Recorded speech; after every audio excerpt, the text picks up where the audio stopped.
season. New show, new folks, new reasons. New level, so you know we going up. South with the old, so you know we cleaning. We gleaning, brand new story. Got a podcast, come talk with Tori. Got you fiending, new stories. New podcast, come and talk with Tori.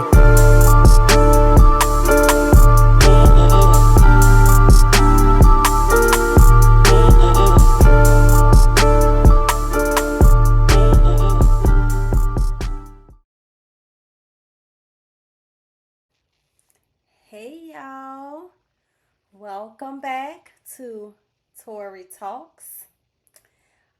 Remember a few episodes ago we talked about the number 5 because we are in season 5, and then we talked about the significance of the number 5, grace, and things like that.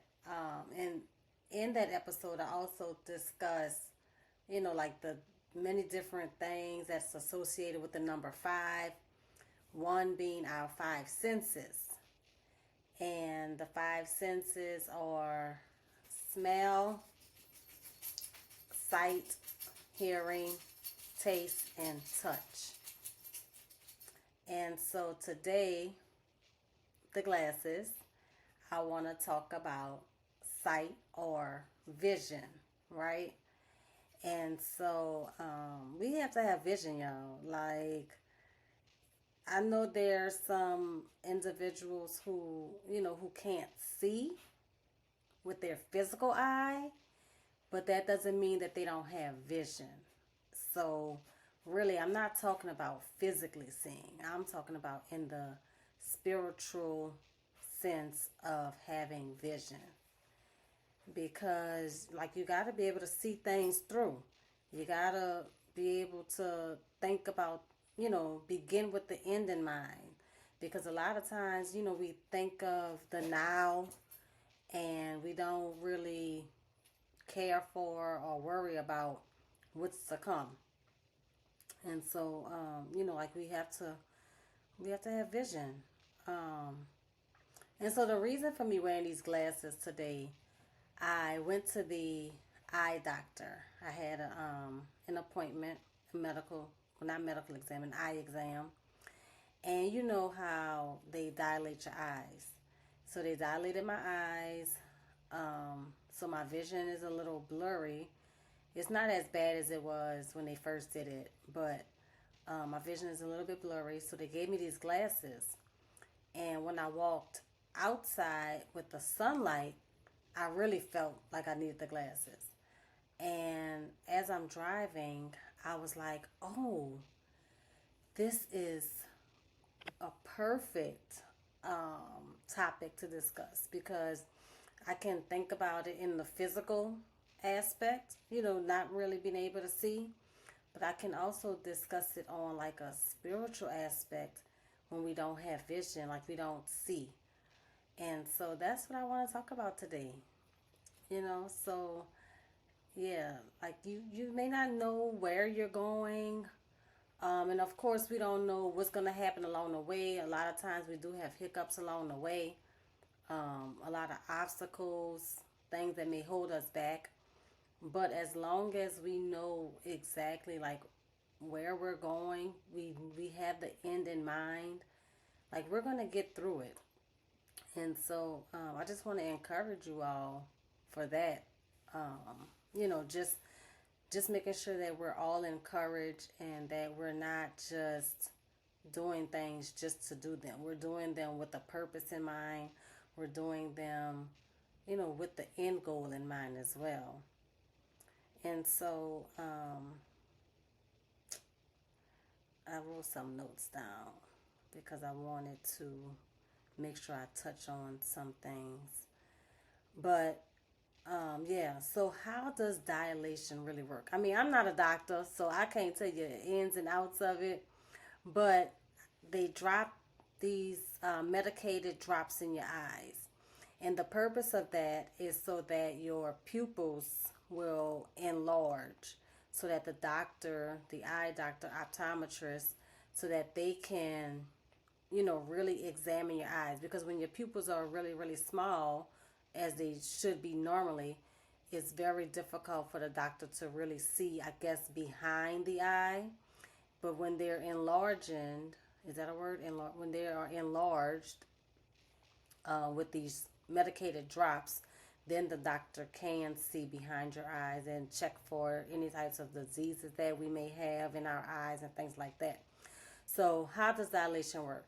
They drop these medicated drops into our eyes, um, and the doctor shines a very tiny light, but that light is so uncomfortable to our eyes when we're first she or he tells you to look straight, then you look down, and the light is just beaming right in your eye, and then you look up, then you look left, then you look right.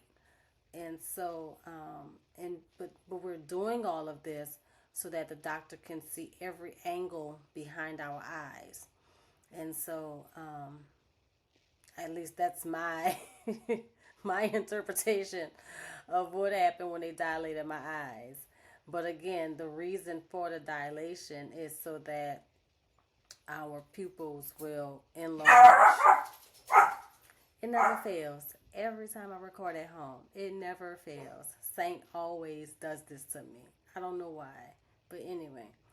And so the purpose of it is so that our pupils are enlarged and the doctor can see behind the eye. And so what does that tell? And really after the dilation, it's not just like a 5-minute procedure, right? Well, the procedure itself is about 5 minutes, but our eyes, our vision is blurry. It can last up to maybe 4 to 6 hours, I read. And of course it gets better over time. But what does that tell? What does that tell us? What did it tell me, at least? What it told me is that, you know, sometimes when God shows us things, it may be a blur to us initially.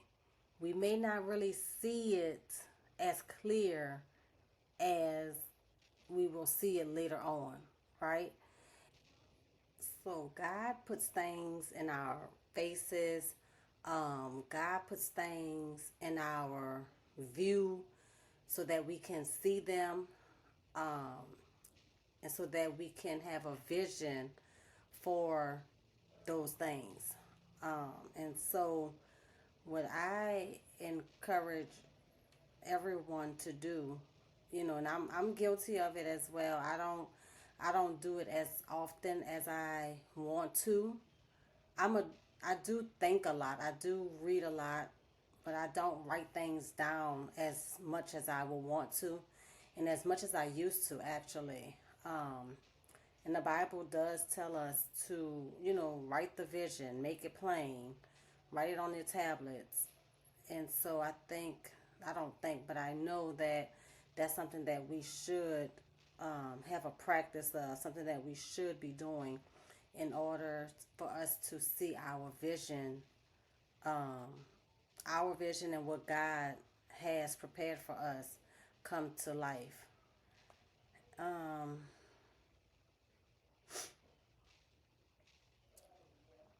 but also, the Word of God tells us, and it's very clear, that we ought to have vision to carry out God's will for our lives.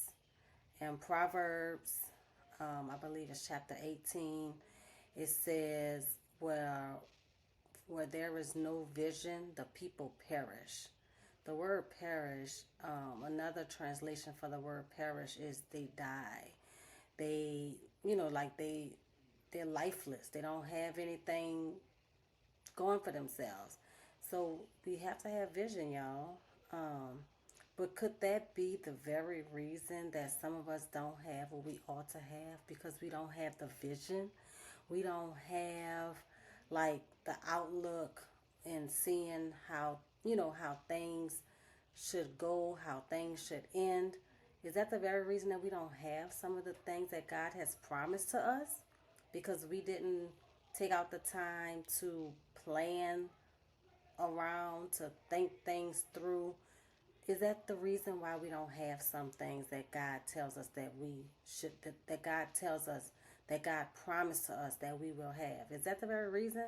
If that's the reason, yo, we got to get it together, because I don't want the reason for me not having something to be all on me. I want it to be because God didn't want me to have it. I want it to be because that wasn't what God had or has for me.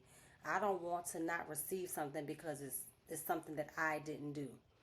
I don't want, I don't want that. I want to receive everything that God has for me, and I want to receive it in His timing as well. Um, we have to fix our eyes on God, listen to His word, and have vision to carry out God's will for our very own lives. And then, so let's think of vision on a different scale, on a different standpoint, right? Most leaders, they have to have vision, because who gonna follow somebody if they don't have vision? Who who wants to work for a CEO who doesn't have a vision for the company? If you don't have a vision for your company, what's gonna happen to your company? It's probably won't be successful, or as successful as it should be or could be, right? And so that's, having a vision is very important in, in the natural sense, not just the spiritual sense, but the natural sense as well. So today, let's just start writing things down. Think about our futures. Think about the vision. Think about what God has placed on our hearts and how we can let these things come to life. And that's all that I have for y'all today, y'all. And these things here, they gonna come off real soon, because clearly see, I can clearly envision my future looking brighter. I might have to keep these on then, huh? Yeah. But yeah, so tell me what y'all think. Tell me what y'all vision is and how you plan to execute. Bye.